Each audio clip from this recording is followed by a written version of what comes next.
নৈহাটি বিধানসভার অন্তর্গত বিজেপি 3 নম্বর মণ্ডল সভাপতি মানস পাণ্ডের বিরুদ্ধে কুপ্রস্তাব দেওয়ার অভিযোগ করলেন মৌসুমী মুখোপাধ্যায় নামে এক মহিলা। জেডিয়া এলাকার বাসিন্দা মৌসুমীর অভিযোগ, মানস পাণ্ডে রাত বিরেতে তাকে ফোন করতেন। সব ফোনই ছিল হোয়াটসঅ্যাপ কলে। রাত 2টায় ফোন করে তাকে গল্প করার জন্য তিনি ডেকেছিলেন। সেই প্রস্তাবে হতবাক হয়ে যান মৌসুমী। তিনি বলেন, রাত 2টায় কেউ গল্প করতে ডাকে? মানস বাবুকে তিনি জানিয়ে দেন এত রাতে তার পক্ষে যাওয়া সম্ভব নয়, কারণ তার বাড়িতে পরিবার রয়েছে। বিজেপির মণ্ডল সভাপতির হুমকিতে রীতিমতো আতঙ্কিত মৌসুমী মুখোপাধ্যায়। তিনি সাংবাদিকদের ফোনের মোবাইলের কল লিস্ট এবং আঘাতের চিহ্ন পর্যন্ত দেখিয়েছেন। বিচারের দাবিতেও সরব হয়েছেন তিনি। নিজেকে তৃণমূলের সমর্থক বলে দাবি করেছেন মৌসুমী মুখোপাধ্যায়। এটা হচ্ছে আমাদের নানা 6-7 মিনিট তার সাথে আমার কথা হয়। সেখানে একদম যেই কথাগুলো বলার সেই রুচি বোধটাই আমার নেই।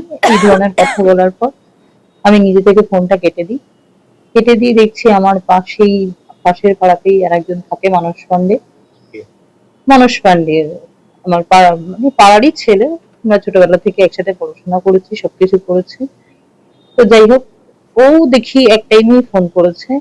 আগে যেই ফোনটা এসেছিল সেই ছেলেটাও আমাকে যেই প্রস্তাবটা দিচ্ছে, মানস পাণ্ডেও ফোন করে ঠিক একই প্রস্তাব দিচ্ছে যে আমাদের পাড়ার একটা লাস্ট মোড়ে একটা পুকুর আছে, বড় পুকুর, অনেক বড় পুকুর, ওখানে পুরো নির্জন ফাঁকা জঙ্গল। তো আমাকে সেখানে আগে যে ফোন করেছিল সেও বলেছে, আর মানস পাণ্ডেও বলেছে। তো তার নাম রনি।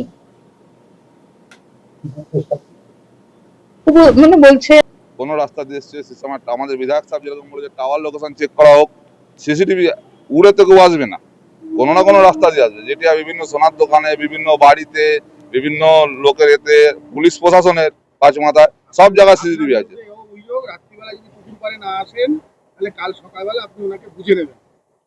একদম সাজানো, কারকে বাড়ি ঘর ভাঙচুর করলে জেঠিয়ার বাকি যে টিএমসি কর্মীদের কাছ থেকে একটু জেনে নেবেন কাদের ভরসা এলাকা শান্তিতে বসবাস করছে।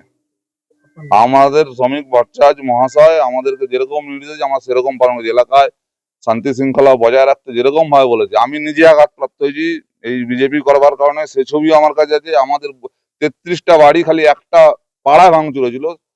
বহু কর্মীকে মারা হয়েছে, বহু কর্মীর বাবাকে মারা হয়েছে, বহু কর্মীর মা বোনদের গায়ে হাত দেওয়া হয়েছে। সেখান থেকে দাঁড়িয়ে আমরা এই, আপনি জেনে নেবেন, আপনাদের নিউজে অনেকের সাথে পরিচয় ছিল, মানুষ